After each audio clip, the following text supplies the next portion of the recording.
Selamat datang di Taji Api, selamat datang di rumah kita. Halo, Assalamualaikum warahmatullahi wabarakatuh rekan Sahobi, saudara-saudara Taji Api, di mana saja rekan-rekan dan saudara-saudara berada. Semoga selalu dalam keadaan sehat dan selalu dalam keadaan sejahtera. Pagi yang sendu tanpa sinar matahari yang cerah, kita masih di kandang ayam, kotor-kotoran sedikit ya sebelum mandi. Kita akan ngobrol tentang kegiatan kita hari ini. Kita mulai masuk pada fase penjinakan ayam hutan merah Sumatera F1 ataupun F2.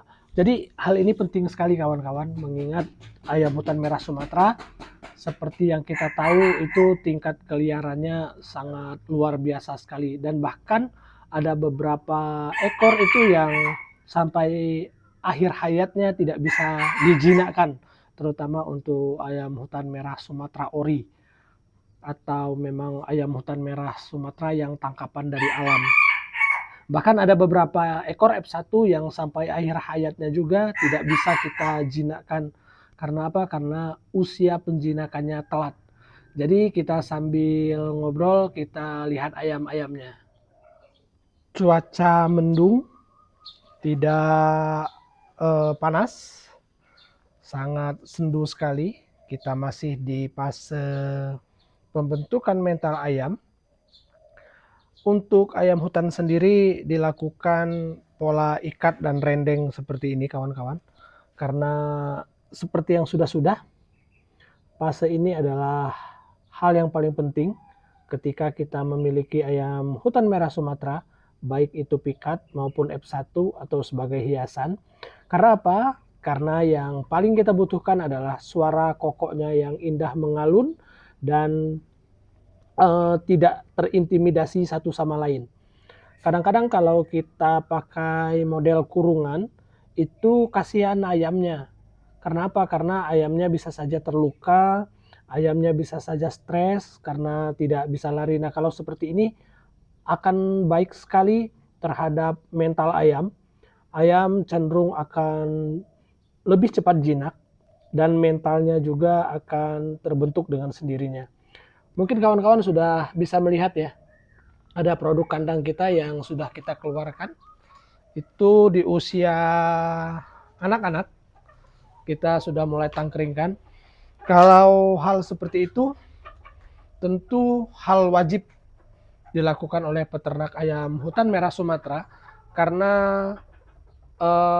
menangkringkan ayam itu bentuk atau pola dari penjinakan ayam itu sendiri.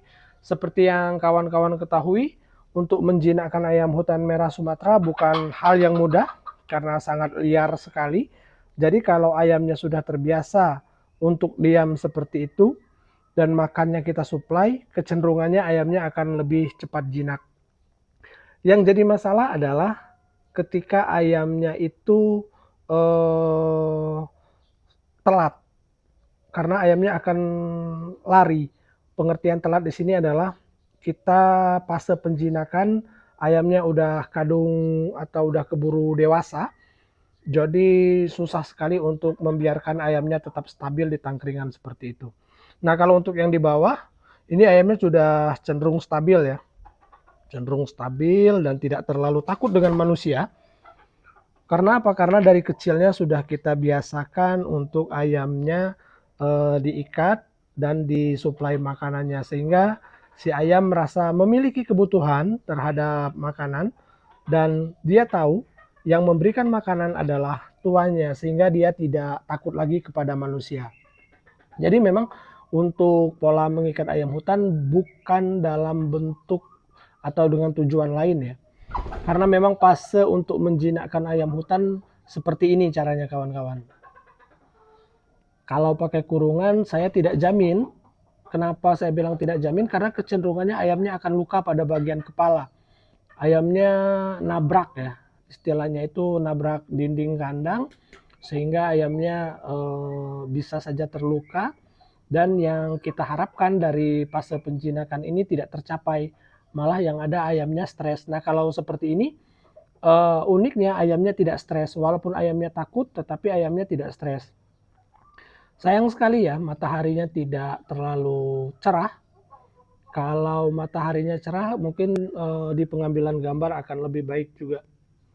Kita lihat yang ini kawan-kawan. Ini juga dulu pada masa kanak-kanaknya, kita buat seperti itu. Kita tangkringkan seperti itu sehingga ayamnya jinak dan tidak takut pada manusia. Jadi kalau sudah terbiasa seperti itu, ayamnya tidak takut lagi, ayamnya lebih mudah untuk dikendalikan dan tidak mudah untuk terbang. Penyakit utamanya sebenarnya bukan penyakit ya, lebih tepatnya kebiasaan utamanya ayam ini ketika dia takut dia akan terbang. Bagi kita si peternak kalau udah ayamnya terbang-terbangan tentu akan rugi sekali ya. Kita menunggunya lama, kadang-kadang bertarung juga dengan hama tikus, terus indukannya mudah stres. Jadi kalau sampai ayamnya terbang dan pergi, ya saya pikir cukup menyedihkan sekali ya. Karena kita sudah keluar modal ya, minimal modal pakan. Jadi ini adalah hal yang paling efektif dalam menjinakkan ayam hutan merah Sumatera. Kawan-kawan bisa lihat ya, ayamnya sudah stabil di tangkringan, sudah ngerti, sudah diam. Tetapi rasa takut pasti ada. Ini adalah hari pertama ayam berada di tangkringan seperti ini ya. Kalau sudah dewasa nanti kita sudah mulai berani untuk diturunkan biar ayamnya main seperti ini. Nah itu kawan-kawan bisa lihat ya. Jadi kawan-kawan ini adalah tip dan triks dari kami. Kalau kawan-kawan memang berminat untuk membuat ayam hutan merah Sumatera kawan-kawan jinak. Kalau di kandang ya kecenderungan akan sangat susah sekali ya. Karena apa? Karena ayamnya masih bisa lari. Kalau kandangnya kecil, ayamnya kemungkinan akan terluka. Jadi itu saja tips dan trik dari kami. Penggemar ayam hutan merah Sumatera, peternak ayam hutan merah Sumatera. Salam hangat membara dari kami Taji Api. Assalamualaikum warahmatullahi wabarakatuh.